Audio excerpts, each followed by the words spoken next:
Hi, how's it going, Yeshi? How you doing? Doing good. How are you? Oh man, I am so psyched. Thank you so much, first and foremost, for taking the time. This is radical, man, and congrats on like such a cool, rad band. I don't see or hear a whole lot of what you guys are doing, and it is such a feel good, all around rad thing. So absolutely applause to you guys for putting out such awesome shit. Oh, hell yeah. Thank you so much. It's a pleasure to be on here. Thanks for reaching out. Super excited to be here.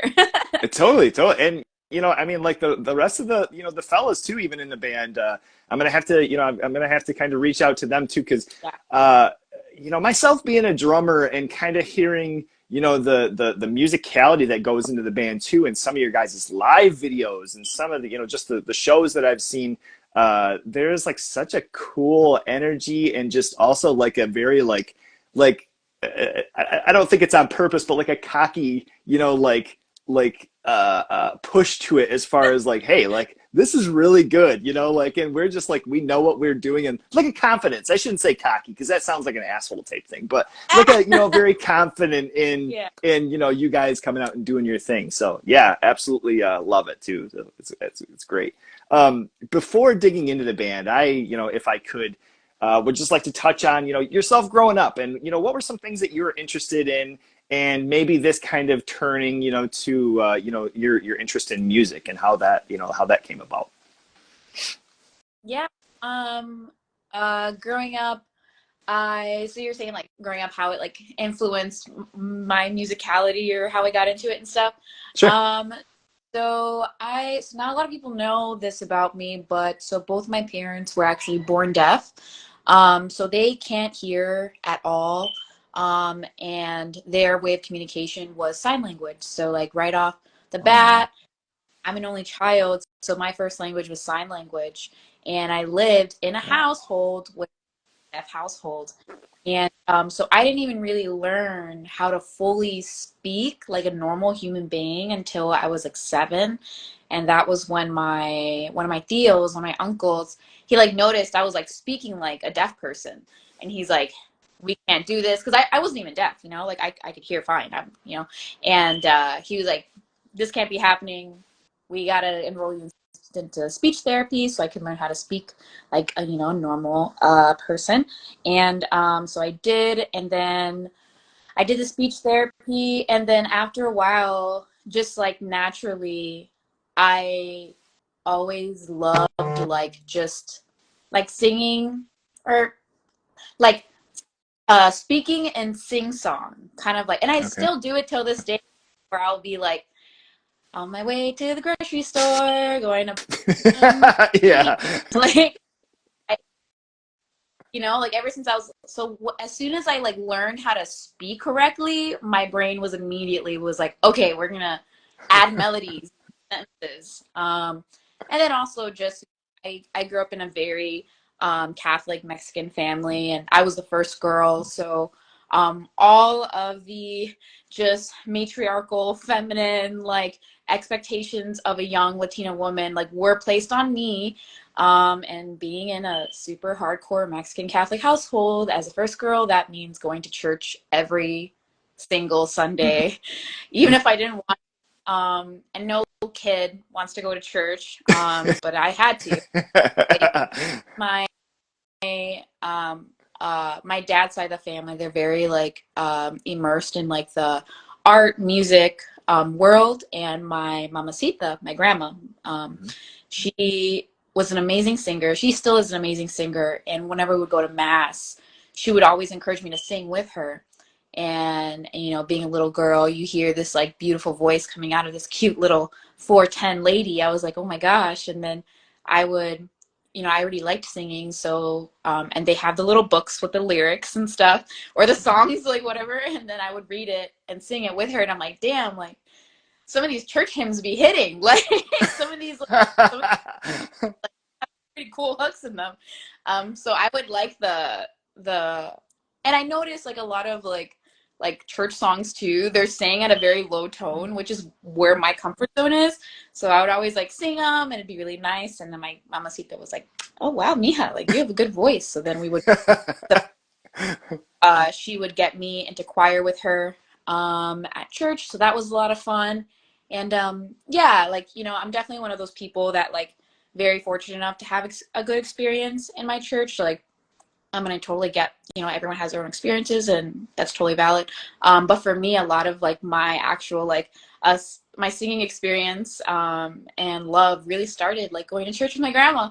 And yeah, and then since then I got my first guitar at 11, and then I was heavily influenced by like Mazzy Star, Hole, Sonic Youth, Cranberries, Oh wow. Madonna. I was really into Madonna. That was like my first CD. And then like in high school, I stopped playing guitar because I wanted to be a crazy kid and party, and then it wasn't until the end of high school where I was like, oh, it's senior year, let me do something that's performative or music related, since I haven't really done anything like that in high school. I was never in any clubs or anything like that. So, and then I was like, fuck it. There was like an open mic at the end of the year, and I did it. And I was 17. It was my senior year of high school, and that was my first time performing live in front of people. I did two songs. One of them was Clairvoyant by Story So Far. And Oh dang.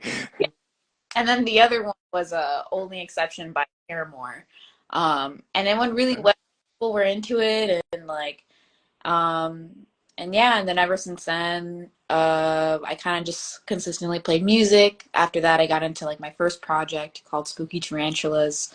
That was like early, like right after high school, early college, and then that lasted for like 2 years. And then after that, that's when I found my guys in La Rosa Noir, and we've been doing this damn thing ever since. That's awesome. And I love that you bring up, and it's something that like has never even clicked with me. The fact of myself also growing up and having to go to church every Sunday, and I shouldn't say having to, because I mean I enjoyed it, and as I've gotten older, I've gotten a little bit more, toward like I still believe in God, and I still believe God is my Savior now. But like church and every Sunday, it just kind of becomes like a Yeah. you're playing shows Saturday night, you're tired as hell, and have the kids or whatever, it's like, kind of tough. I But you mentioned too, and something that like I guess is kind of like clicking in my head was thinking of music and singing along with the choir and different things. I remember like those hymn books and seeing like the verse, and then it's saying chorus, and then going back to verse and chorus, chorus, and it's like yeah, it's weird because I think back to that now, and I'm like, oh shit, like this is kind of setting aside like the standard of like what a block of a song is. literally. It's like low key teaching you song format and lyrical format, and that's so crazy that you're saying that, because I'm just realizing, holy shit, like maybe that's why, maybe that's why I that way, just because like I'm so used to like verse chorus, or like Mhm, verse chorus bridge, mhm. and then chorus maybe again. But yeah, and like I mean they were super helpful as far as like, just because I never took formal music classes like that. I mean I took music in high school, but again I was like too off the wall somewhere else to focus on. Yeah, uh, yeah. but yeah, that is cool. It's crazy. And it's like funny too, because like just kind of talking about like initial ideas of, music or like interests and things. And I've never thought of the fact of like before all the things I loved earlier on, church being something where it was like, that was, probably beating it into my head and I just didn't even realize it too. So that's crazy. When you mentioned like your first guitar, and that coming into play, how was it? Was that a gift? Was that something that you had found and saved up for? How did that come about? Yeah, so I actually initially want to be a drummer. I fucking love drumming. My cousin was a drummer, and he's like 10 years older than me, and his mom, my tia, would watch me or babysit me, and I would just hear him and see him like go crazy on drums, and of course me being the annoying little cousin, oh like teach me, and he would teach me, and I would just hit it so hard, and it would feel so fucking good. That feminine rage was already just boiling in me, and I five. And then so as I got older, you know, getting to preteen years, I told my dad, like, he's like, what do you want for Christmas? And I'm like, I want a drum kit. And he's just like, he's like, okay, well, he's like, well, let's check it out. So we go to Guitar Center. We go to the drum section, and I'm like super stoked. I'm super excited. I don't even look at the guitars. I look at the drums. I wanted to be a drummer.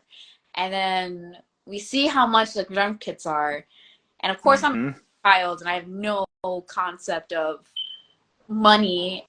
And we see how expensive they are. And, you know, like a simple starter kit minus the cymbals is like easily 12 grand or 12 grand, 1200. Yeah, yeah. And for 1,000. So, like, you know, we definitely weren't rich by any means. So my dad was like, ain't no way. He's like, no way I'm paying over 1,000 for anything for my kid right now. So, yeah. So then we just pivoted and went to the guitar section, and he's like, well, what about this? And I was just like, okay. And I've always loved music. Ever since I was a kid, I've always loved music. So I was like, okay, like I can work with this. Like, this is fine. And so we look around the guitars. I start kind of just like carrying them, and they were all huge on me because I'm like, at this point I'm 11 years old. So I, you know, was messing around with them, and I was like, yeah, this is fine, whatever, like, it's okay. And then Christmas comes around. He gives me it was an acoustic, Gibson acoustic guitar, and I was like, oh wow, like he didn't spend over 1,000, but he still spent a pretty penny on it. It meant the world to me. It was honestly one of the nicest things my dad has ever done for me, to be quite honest. And he hasn't done much, but he's done that, and that meant the world to me. And ever since then, I like was just in my room playing guitar and making sounds and teaching myself. And then also like YouTube was like barely, I mean, it existed, but it wasn't the YouTube it was today, or it is today. Sure. So there weren't that many tutorials out there. Whereas now, if you search up how to play guitar, you can find like literally thousands of videos. Whereas back then, like, it just wasn't as, or even just like the quality of the video wasn't too good. So, and then, so then, that same Theo who enrolled me into, speech therapy, he was like, oh, I see you have a guitar. Have you been playing it? And I was like, yeah. And, a little bit here and there. And he's like, oh, well, do you want some lessons? And I was like, yeah, but I mean, I'm like 12. I don't, like, how am I gonna lessons?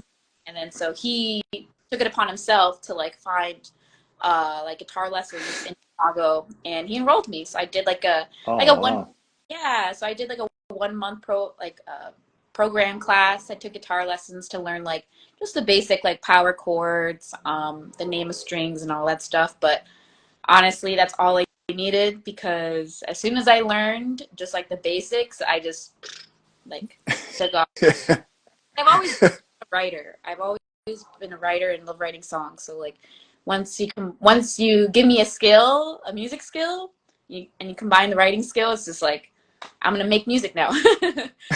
Okay. And you never were in like a band class or anything like in school at all? No, I never.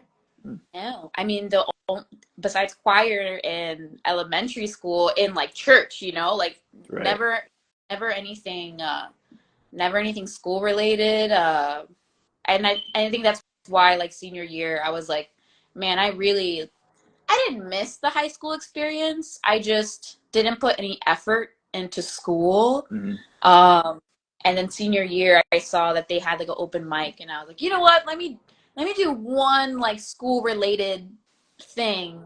And it being music and open mic, you know, no one's going to tell me what to play, how to play. I can choose it. So I was like, fuck it, let me do it. And I am so glad I did it, because it was the best. I'm so glad I did it. Damn, that's awesome. I mean, was that like, you mentioned it was the two songs, was that pretty nerve-wracking, or was that something where like you were comfortable in front of people and it was friends, and it didn't end up being that big of a deal?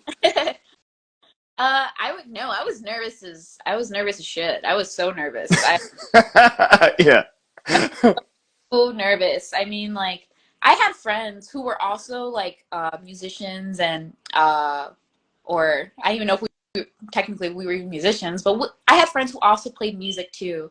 And they were there and they were like rooting for me. They're like, Yeshi, you got this. While I'm on stage, they're like, Yeshi, you got this. And I'm just like, fuck, like this makes it even. Yeah. Yeah. Yeah, I'm just like, shut the fuck up, bro. Like,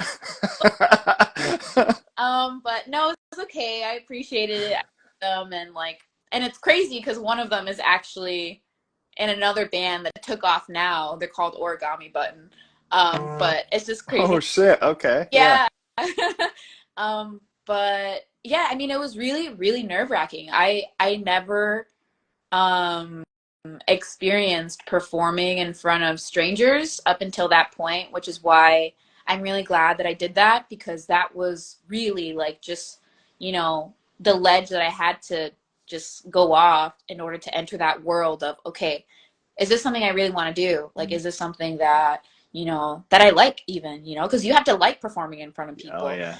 Absolutely. So when I did that, it was so nerve-wracking, but it sounds cheesy, but I never felt so alive, like just being so vulnerable like that. Like, because it was just me and my acoustic guitar. It was nothing, no bells, no whistles, no nothing. It was just me and my acoustic guitar, and like it was awesome. It was amazing to be able to sing. I'll never forget hearing how my voice sounded through the microphone, and I'm like, whoa, that sounds crazy. It was really, it was so cute because we had like a mini auditorium, and it was Oh wow. Okay. yeah. So Dang. I'm It's so sick. I mean, now as far as like from that experience, like where do you discover live music? And maybe this is, a bigger you mentioned like Madonna, like a big bill thing like that, or was it something, where you would found like a local show? so throughout, I went to my first concert was Bullet for My Valentine at Congress, and Oh shit. yeah, dude, and I was 13 years old, and I that I mean, there's so many like core memories that just changed everything for me, like from seeing from singing at church time, to seeing my cousin play the drums, to seeing Bullet for My fucking Valentine, like, and then so on and so forth. I was just like, whoa, like this is what I want to do. And like, I truly believe that everything happens for a reason. And Mhm. like when all these things that happened in my life just got me closer and closer and closer to the person that I am today. And like after seeing Bullet for My Valentine, and then that was it for me. I always like, after that show, I was like, okay, I'm gonna go to shows all the fucking time now. I love live music. I love live shows. So then all of high school, that's just what I did every single weekend. I just went to shows, whether they were local, like DIY shows, or going to like big shows at venues and stuff. Um, that was the thing that I did every single weekend, was just go to shows. I would even go by myself because I loved it so much. I just loved being in a room, not even just like, I loved being in a room where live music is playing, but I also loved being in that same room with the people enjoying that live music, because it's just so many different types of energy that combines into one, and it's infectious, it's addicting, Yeah. it's Yeah. amazing, and like, and then being in that room in that energy, I was like, man, like it seems like a fucking magical superpower to even conjure that energy, to be on stage and to conjure that. And I was just like, whoa, like I could only dream of doing that, and it seemed like such a far-fetched idea. And then doing it in La Rosa and seeing, the energy reciprocated, or seeing the energy we're making and people feeding off of it and dancing, like, is the most indescribable feeling. It's amazing. I how people do this for the rest of their lives, because how could you not? Like, it's amazing. It's so funny too, thinking of like within different genres, and something being more rocky, or like with you guys, like the dancing, or just getting up and getting out of your seat in general, and that being kind of energizing to somebody, like you guys that are on the stage and playing, versus you go to Bullet for My Valentine, or a hardcore show where people are punching each other, and it's like, it's kind of crazy how like different reactions are like, holy shit, like we did it, Yeah, it's like you go yeah, to a different like show and you're like, oh, wow, the different crowds are certainly kind of show you that they're enjoying their time.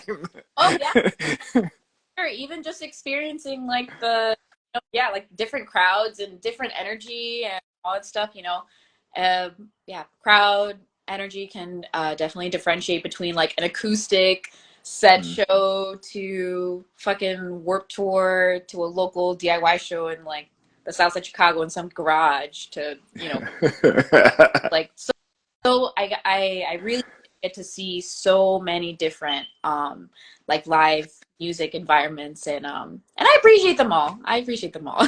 Did I, I'm sorry, go ahead. no, that was it. I was just gonna, did you have different, I guess, touch on different local venues or different spots that were maybe house or like garages or things like that that are still like special to you or maybe even still around? um, yeah. So when I was in high school, I would go to Bottom Lounge all the Okay. time, probably every weekend. They had a lot of all ages, 17 and over shows, so I would go there all the time. And then as far as DIY, there used to be this spot called Jurassic Park. Yeah. Yeah, you know about Jurassic Park? I hear all about that place and it sounds sketchy and awesome. It it was for a teenage kid in Chicago at the time I was heavy into punk rock. Yeah. And for a teenage kid in Chicago who's heavy into punk, that was like paradise. It was just it was the best place on earth. I will like die saying that. Like it was amazing. It was accessible. You could take the train there and you could go there, listen to a bunch of really cool bands you never heard of, maybe one or two you have heard of, and like it was like a massive indoor outdoor place. They sold food and like obviously there's like a bunch of underage drinking or smoking or whatever, but that's what happens. Yeah, Right. but it was amazing. I did that. If it wasn't Bottom Lounge every weekend, it was that every weekend. And they don't exist anymore up Jurassic Park. But I'm so glad I got to experience that because it also just like, gave me the experience of like what it means to be a part of like a really just like high energy and passionate local DIY like Hmm. punk community. And it was awesome. I loved it. It's so cool like hearing different things. And actually I was trying to think because I know I've had, I mean, tons of people. I love Chicago and I've been there plenty of times and have friends there too. The last conversation I'd had with Ricardo Oh he's yeah. in CDO's Care. I don't know if you're familiar or not, but he was talking about that too. And there'd been other times prior where I'm like, I mean, I love movies, so then hearing a place called Jurassic Park on top of it, like it just makes it sound like that much Yeah. more hard. It logo. They had the logo of like the Jurassic Park movie. They had it as like the backdrop, like where the band Oh yeah, shit. where the bands played, like behind they had the Jurassic Park logo, and it was just so fucking sick. Like it was just crazy because the owner of that place was an artist or a sculpturist, so he made like all of these weird paper mache dinosaurs in the backyard. So it was literally like this immersive. Whoa. Yeah, it was like this immersive experience in the backyard. It was huge, and it had all these like weird like paper mache dinosaurs. There were even cute little bridges and stuff, and like it was crazy. And then inside was more of like the uh I mean the only nice part about the inside was that it was covered. It had it was kind of Oh, big, okay. and it had like the Jurassic Park logo, like where the bands are. But it was massive. It was huge. That place could easily probably fit maybe like 400 or 500 people. But it was Damn. yeah, it was crazy. So glad I got to experience And, it. and I mean, like from my recollection, I mean, and just from like these like conversations and things, but it almost, I mean, it seems like it's kind of like become a legacy piece from people that have been able to be there, and it would be interesting to hear like whoever the owner is, like kind of their story in that place, like coming together and what happened. Yeah, no, I agree. Anyone who grew up like in the 2010s, late 2000s, 2010s era in Chicago, in the punk metal music scene, everyone knows what that place is, and have Hmm. I've gone there, played there, and it truly, truly is. just like a historical place, if anything.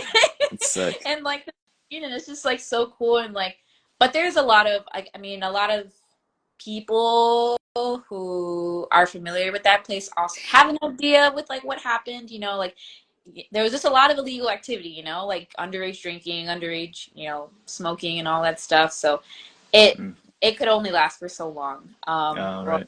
yeah, Better but to leave it with a lore, you know. yeah, Leave it, yeah. Leave a good story as is. it was Touche, touche. a great place, and I hope that guy's doing well. I don't even know if they still own it or if it's. I actually just passed by there the other day because I wanted to show my friend, but I don't. Yeah, it's still the building's still there, but they don't do any shows, nothing anymore. So, but Damn. yeah. Bummer. Bummer. So you mentioned this first acoustic guitar and then kind of leading into involvement in bands. Your first electric guitar, how does that come about? And, you know, like, does your approach to playing differ from when you have an acoustic as far as maybe you're doing a little bit more, you know, like double strokes or you're playing some thrash metal? What happened when you get an electric? Yes, I was playing all the time. How did you know? Yeah, I got my first electric, which is the one I have now, the Gretsch Electromatic. It's a Bigsby. But I'm not educated on guitar technical stuff at all, so pardon my ignorance. But I got it. I think I like in the early La Rosa Noir, like literally, I think the first year, or no, the second year of La Rosa Noir. Because oh wait, no, I'm so sorry. I liked my first electric guitar was an Ibanez hollow body, ES335, and playing that live was very I don't want to say irritating. It was just like problematic sometimes because it's a hollow body, so it can like there can be a lot of feedback that's happening. Oh, So like okay. that was interesting having to troubleshoot that live, literally being like, fuck, why is it making this sound? What the fuck? Like having to figure that out. Um, as far as strumming goes, I've kind of always, I don't know, because even when playing acoustic, and then transforming into hollow body acoustic electric, I've always played fast and crazy just because I was super into punk. I loved punk music. I loved how fast it was, how high energy, how pissed off everyone was. I felt it. I related to it. And in punk songs or genre, like it's pretty common for both for the drums and for the guitar to match and be super super fast. So I would always like strum like that, but on acoustic, it sounded terrible because they're like Yeah. it just sounded terrible. It just didn't sound good at all. So if I hardly know what I'm doing, and then on hollow body, it sounded terrible but plugged in. And it was yeah, it was just not. It was I was learning, you know, and like Yeah, of course, of course. learning and then when I got my the hollow body, yeah, my friend wasn't using it, had it in the back of his room, and I told him you know, that I was playing because I was in my first band, I was playing it was like a duo acoustic thing. And we would play like these house shows and we would be the opening act and all that stuff, and he saw that and he's like, oh, actually I have like an Ibanez hollow body that I don't even use. Like I see that you're actually performing shows, like do you just want to use it? And I'm like, sure. So he gave it to me, and I didn't know that he gave it to me. I thought that he was just letting me borrow it for the Oh, he shows. gave it to you? Yeah, Shit. like after a while I was like, oh, like, you know, like thank you so much for letting me borrow it, you know, here's it back, you know, let's arrange your time and date so I can give it back to you. He's like, what are you talking about? He's like, no, you would have it. He's like, because I started playing like live local shows when I was like 18, 19. And I would do it pretty often. I would play shows like twice a month, like at least one or two shows every month that year. And he was like, dude, after seeing how often you play shows, there's no way I could take that guitar away from you. He's like, you already made it your own. Like you broke it in. And he's like, you play that guitar way more often than I do in a month, you know, compared to him in a whole year. And I was like, holy shit. And I was like, okay. I was like, I do deserve this guitar more than you. So, Right. so yeah, I still have it. It's in my home. It's my baby. But then after that, once I got into La Rosa Noir and we got a full band going, that's when I graduated from that to my Gretsch. And then once my Gretsch was the first instrument I ever paid out of my own pocket. So I was being very comfortable with it. I didn't want to play those crazy I'm like, no, this is like my baby. Like I'm not gonna hurt it. Also just naturally I just learned how to, I don't know, I guess like just play better. Like I just, you know, learned how to like strum a little bit more controlled and not make it sound so like scratchy and like uncomfortable and weird and I don't know. But yeah, now a lot of my music and it's now having a lead guitarist, I don't have to now having a full band, I don't have to fill so much space anymore. Whereas when I was in the duo, I felt like I did, which is why I overcompensated. Like when, Oh, okay. but now being in a full band, I'm like, okay, I can do the single strums, or I can do like the up and downs, or the down down ups, and like it's nice. Instead of being like ah, like Yeah, right. yeah, I can imagine going and buying that that first that Gretsch too. Like it was probably like a gratifying moment of like, thank God I didn't choose drums. Because I was gonna tell you earlier, like that was the biggest thing where I bugged about it for years and just tried saving up a little bit, and I had gotten my first kit. But when you go to like spend some money on some of these things, even a cymbal or pedal, and you're out hundreds of dollars for like one piece, oh dude, it's yeah.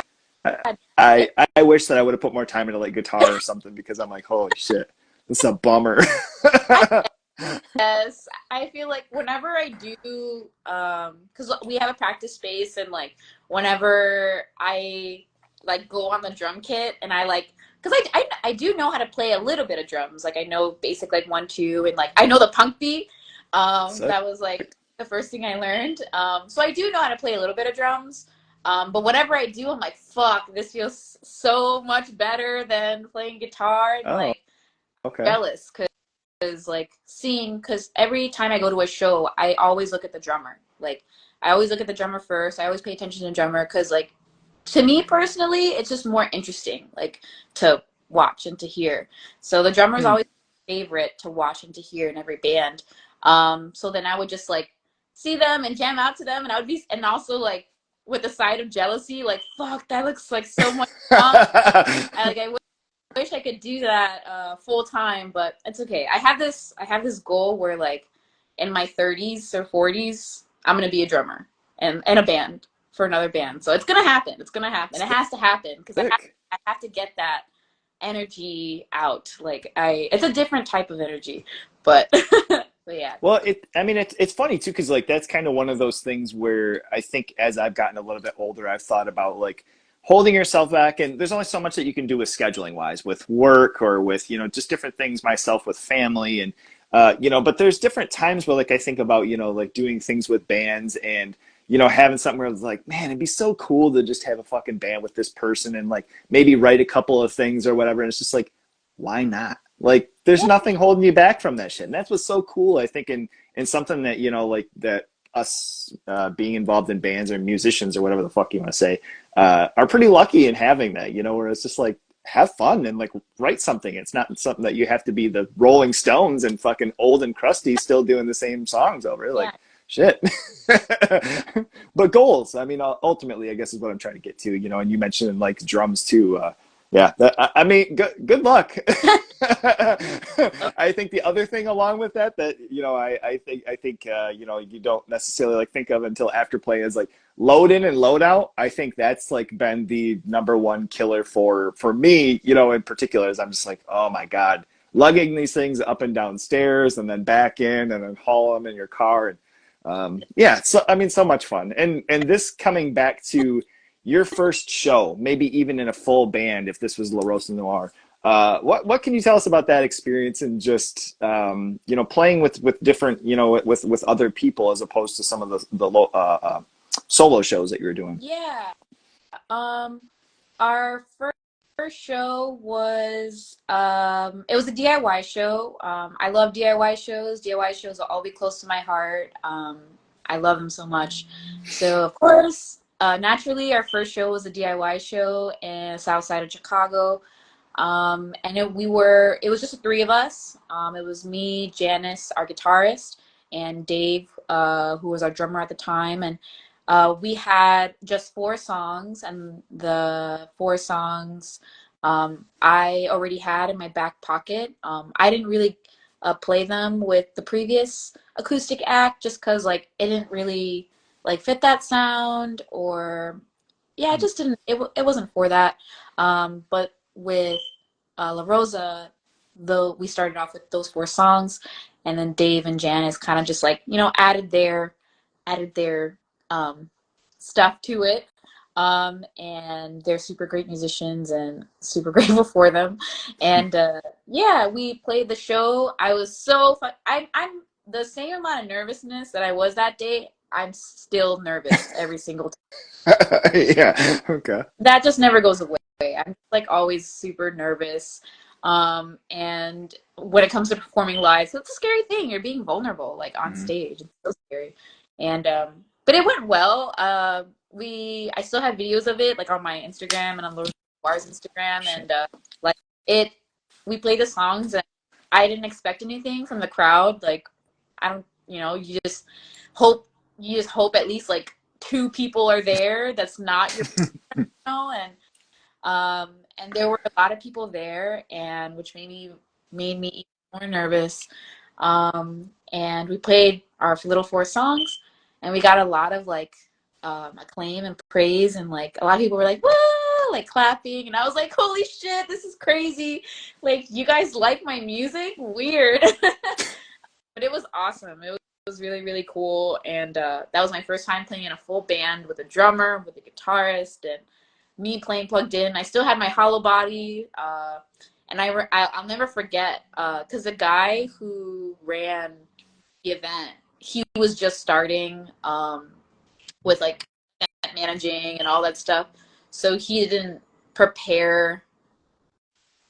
I don't know, like he just didn't like he wasn't prepared entirely for the event because there were no mic stands. There was a mic, but there was no mic stand. Oh Yeah, boy.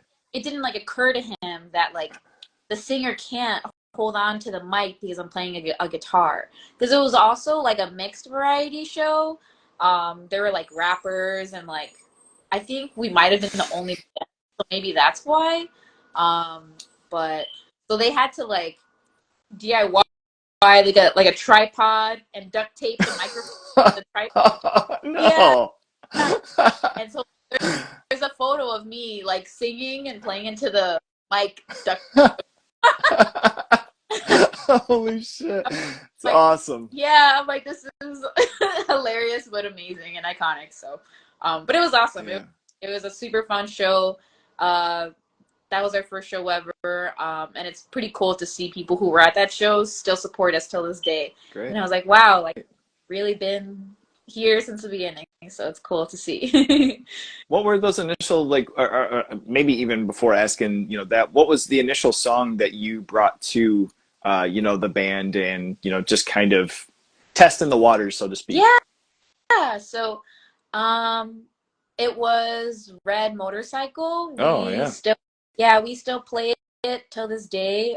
It's actually our newest single that's coming out this month. Oh really? Yeah. You guys have a recording of it though, right? So we have, not a lot of people know that we have a little EP on Like an SoundCloud. EP. Yeah. Yeah. Yeah, so we have a little EP on SoundCloud that we released, I think, like that year. Like the first show we ever played, we released it like shortly after that show because people wanted to listen to us, and also it just helps like just for plain marketing, so people know who we are. And are interested in booking us. But yeah, so Red Motorcycle's on there, but like, oh god, I'm so scared to listen to it now because it's probably so and so bad. But but it's so much better and just transformed into now. But that was the first song that was the song that made La Rosa Noir. I posted. I would always post videos of myself singing and playing guitar on Facebook and Mm. Instagram, and our drummer reached out. He was like, "Whoa, I really like that song. That's not really anything I've heard of." And I was like, "Oh, thanks." And like, he was like, "Oh, let's jam." And I was like, "Okay." And then Janice, our guitarist, him and I were already jamming a little bit because we were both really big like Johnny Cash fans, and we would jam here and there. And then I was like, "Hey, like I know a drummer, I know a guitarist. Let's just all jam." And then we did, and we would jam Red Motorcycle, and it would just sound like so crazy and fun, and just completely different than the acoustic stuff that I was used to doing. Sure.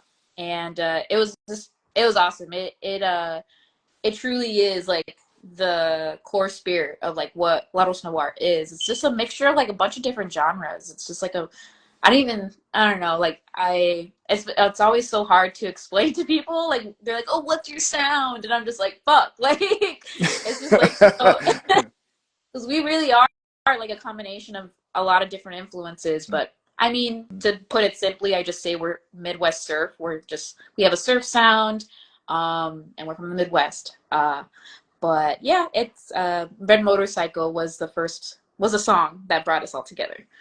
But yeah. Well, and Streetlights was on that too, right? Though that you guys just Yeah, recently put out. So is this was a different this is like a different recording and initially like the kind of um, blueprint for it. absolutely. Yeah. So all the songs that are on that SoundCloud, I just made like 2 years prior to that, or one, maybe not even 2 years, maybe like 1 year or a few months prior to that. Mm. Um, and so they were pretty bare bones. Streetlight, Janice was the one that wrote the melody for that song, and then I wrote in the lyrics. Um, Hmm. but they were, yeah, they were pretty bare bones, and like, but now we're releasing our first full album this October, October Oh 13th. shit! Um, Awesome. and it's gonna have our whole discography on it. It's gonna have our songs from back then, from 2018, 2017. It's gonna have the new songs that we made last year, this year. So it's gonna be a really intense, emotional album. I'm really excited for it. But yeah, because the songs that I wrote, and Janice and I co-wrote, they've transformed, over the years, especially with like just naturally as musicians, you just like get better and you make the song better. And plus, like we didn't have a trumpet player back then. I don't know if there's trumpet on that EP yet, or on that old EP. But if there, I mean, Yeah, I don't remember there being. I mean, it's but like I guess it was more of the newer videos and then like the singles that have been coming out where I'm like, oh shit, like I played trumpet in bands. So I'm like, oh, this is fucking cool. Like I don't hear that a whole lot. yeah, And it fits. It's like it rocks. It's hell awesome. yeah, thank you. Yeah, we weren't even the initial we weren't even the plan wasn't even to have trumpet in the very beginning of the band. We Dimitri, who is our current trumpet player, he was supposed to be the bass player because I've been knowing him since like 10 years now, Mm. and he was supposed to be the bass player.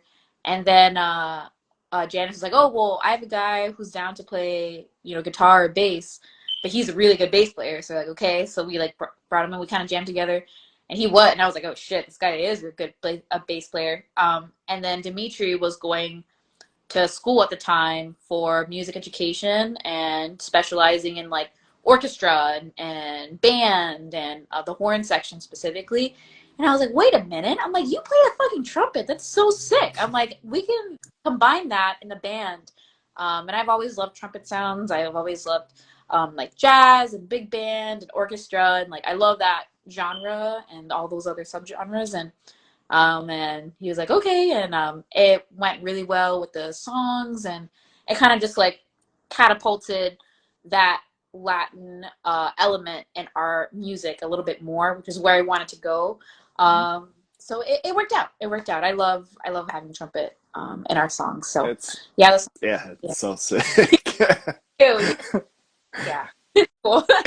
And mentioning my and I am kicking myself in the ass because I can't think of his name now. Your bassist, the bassist in Kevin. La Rosa. Hmm. What is His it? name's Kevin. Kevin. Yeah. Okay. It's like I'm asking a question and all of a sudden this wants to like bleep out and I can't hear what the fuck is going. Kevin. Okay. Yeah. Uh Streetlights. I mean, specifically, speaking on that Oh song, yeah. there was a video that was online and it kind of goes like up on his bass and his playing and that line, holy Ah, shit, dude. Like there's like the like I mentioned, earlier as far as like something with the very dreamy hooks and the, like the vocal that goes into everything that like I love and draws me. The musicality too. And there's different things and where there's times where I'm looking at the keyboardist, where I'm looking at the guitarist and like, holy shit, like what pedal is he using or like what is he doing right now playing? There's so much cool shit like going on with that. And I would have to say like another one too that really pulled me in earlier on was Gods. And this was a song that you guys re-recorded from those initial tracks too, right? Or was yeah. that So not on? well, Trying so to think. that whole EP of songs on SoundCloud, we re-recorded all those songs. So they sound complete. I mean, they don't sound completely different, but like as a musician, they sound completely different. Okay, Um, gotcha. and they just have way balls now, and they just sound amazing. And it's, oh man, I'm just so excited for everybody to hear this album because it. If you've heard our EP and you're gonna hear this album, you're gonna hear the growth and the transformation, and it's just like really cool thing to have that frozen in time, you know. Yeah, Um, it's awesome. it's cool. Yeah, Gods is an old one for sure. Streetlight is an old one. But yeah, Kevin rips it on bass for Streetlight. I'm always like, take it away, Kevin. One of the tracks, that myself, I'm in Michigan, so Midwest, I'm even on a walk today and hearing you, talking about the cloudy weather and rain, Lavender Yeah. Warm, and that track is awesome. What can you tell us about, the writing of that and maybe even the story that kind of went into you writing that song? Uh-oh. Did I Yeah. lose you? Oh, there Yeah. you go. So for Lavender Warm, I wrote that about 2 years ago. And we released it early last year, I believe. And I wrote that. I can't remember why, like what brought me to writing that song. I think I was just like jamming at home, messing around with like chords and I in my notes in my phone I have like hundreds of notes of lyrics. Just like I don't know, like lyrics always pop into my head like whenever I like go on walks or something happens that is memorable or impactful to me in some way, and I'll like write it down. And then when I play guitar, I try to like match up the lyrics to the sound to the sound that the guitar makes me feel.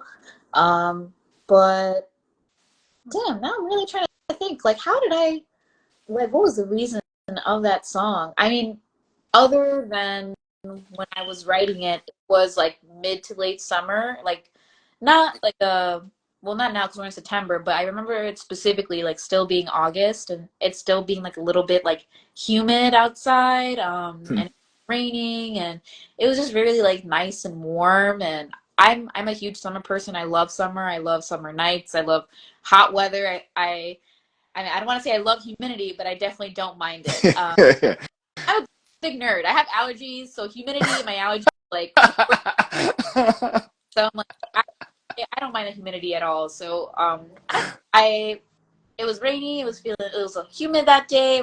I felt all warm and like, just writing that song. I, It was just the feeling and just what brought you to. Yeah, I love that. I appreciate that. I think it's funny that you mentioned because there was like a little stint where like I had played acoustic for a while and did like open mics and did different things. And I think the writing process, the music of it was always very much a vehicle of like where the lyrics were going to go and it being sad or it being kind of like a dreamy, dreary, like and you just kind of mentioned, like with writing and messing with chords and where that kind of was making, taking you to. Sometimes things don't have to have a story necessarily or some big fucking yeah, elaborate, whatever. It was just kind of a fun, tongue twister or something that went along with how you were, like right. writing the things, writing the chord progression, who knows, but yeah, that's awesome. I love it. It's so cool. And I mean, once again, like a really cool song and, very chill, very dreamy. Before you popped on, I was mentioning like I feel like collectively, if I had even like emotion as opposed to like telling somebody about what the sound is. It's just like having your arm outside the car window and like making like the wave thing with the wind of the, like just driving down. That's every time I hear you guys' music, that's just where I'm at for Oh wow. whatever reason. It's dreamy for sure. And last but not least, I have to touch on, and I actually initially wanted this to be later on because my daughter was supposed to be here, and Chicano Stomp. That song Uh-oh. has been our song of like the summer. Ah! We're going to parks, we're going wherever, Oh my and we are shouting the shit out of this song, just having a good time. What can you tell us about this song? It's awesome. Fucking love it. Oh man, thank you. Chicano Stomp is our party song for sure. Janice, our lead guitarist, he's the one that wrote the melody, like that song. And he had lyrics for it already. But I just wasn't vibing with the lyrics. It was like he wanted to be more of a political song, of a political song. And I don't know, I just wasn't, the lyrics he wrote, I just wasn't vibing with it, And so I'm pretty good, not to toot my own horn, but I'm pretty good at freestyling. And so as we're jamming, I'm just like just grooving to the music, trying to like think of something to say. And then in my head, I was already thinking like the melody, like the hook, like what's a dance they always do. And then when they would break, I'd be like Chicano, and then like it kind of stuck, and they're like, oh shit, and they're like, yeah, keep doing that, and I was like, okay, cool. And then I just like kept singing it and singing it, and it just sounded so fun. And it's whenever people say like what's your favorite song, and I'm like Chicano Stomp, because it's just so much fun. It's so much fun to sing. I don't have to worry about playing guitar. I can just focus on singing and dancing, and it's just I love singing that song. It's so much fun, and it's in a way it kind of did end up being like falling into that political like point, just because like the song is about like just being, it's just really just about brown pride, about being proud, about being proud of being Latina, about being Chicana, or about being a person of color, about being who you are. Because like when thinking of stomp, Chicano stomps, it just brought me back to Jurassic Park.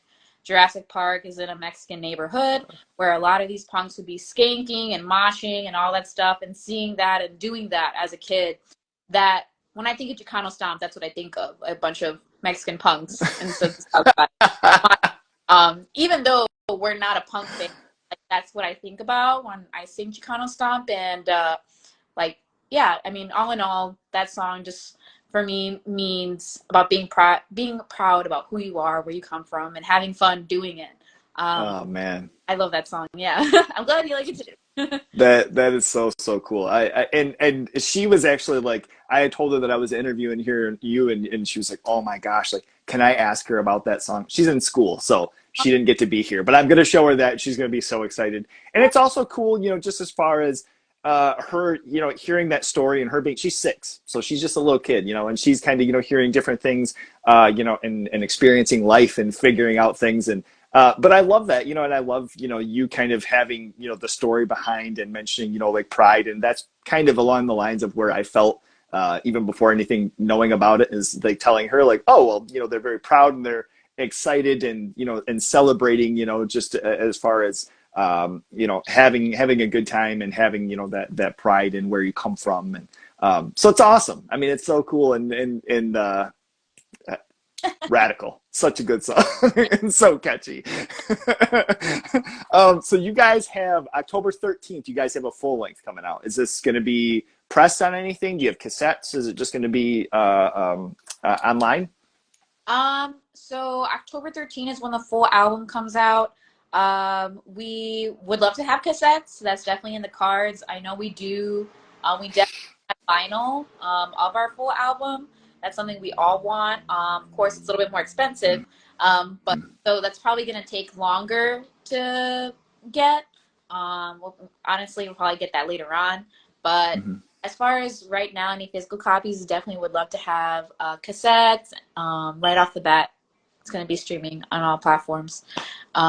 but yeah, super, super excited to release it. I know we've been like asked, when is it coming out? When is it coming out? And it's like, we hated having to be that band where it's like it's coming soon, and it like takes 5 years for it to come. But it Yeah. rush these things. You can't rush these things. So Right. it's Right. out there. It's gonna be out soon.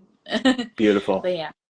That's so awesome. And I'm so excited for you guys. I can't wait. And at one point or another, I'm going to have to get over to Chicago and be able to see you guys. Do you guys have a pretty big fest that's coming up, right? Do you have other plans as far as shows that are coming up too, supporting the record? Yeah. Yeah, so we have we play Taste of Chicago tomorrow, and then in 2 weeks we play Helm Fest, which is this festival out in Elgin, Illinois, and then that's it for our show for I guess the summer, early fall, and then our next show is actually going to be our album release show is going to be December 16. And that's going to be the album release show. We're releasing the album October 13, and then give you guys like 2 months to fall in love with it or fall in hate with it, whatever. And then we're gonna do the album release show at the end of the year, December 16. It's gonna be great. It's gonna be beautiful. I can't wait. Sick. That's awesome. So, so cool. And I have to say once again, Yeshi, thank you so, so much for taking the time. I am really excited. I can't wait. I'll, do my best in sharing and supporting, with the record release. And if you guys have anything physical, or you do have shirts though, right? We do. Yeah, we have shirts. We have like the standard like Rosa Noir, Chicago, Illinois, and Old English, and then we have like grindcore version, which You a do? lot of people like. Yeah, yeah. We I've have never it's seen on that. our like a grindcore font of La Rosa Noir, which is What? but I don't know. Some people like it. Some people like what? But so we got. Sick. Yeah. Holy shit. Well, you just sold one. I've never seen that. I thought that I saw some, but I'm gonna have to pick that up after we get off here. So, thank you so, so much. This has been absolutely awesome. This has been great hearing your story and more about the band. And I plan on having some of the fellas on as well to be able to talk more La Rosa Noir. Yeah. Thank you so much once again, Yeshi. This is awesome. Thank you. Thank you. Take care. Have a good day. Anybody popping in too, I'll have this edited within like the next month or so on YouTube. So sorry to add one more thing, but just in case you came in late and didn't catch the whole thing, we'll have it on YouTube. Take care. See ya. He's a lo-fi horror guy. Yeah, he's kind of a guy, but he is so lo-fi a horror guy. Yeah. Lo-fi horror guy has been recorded in front of a live studio audience.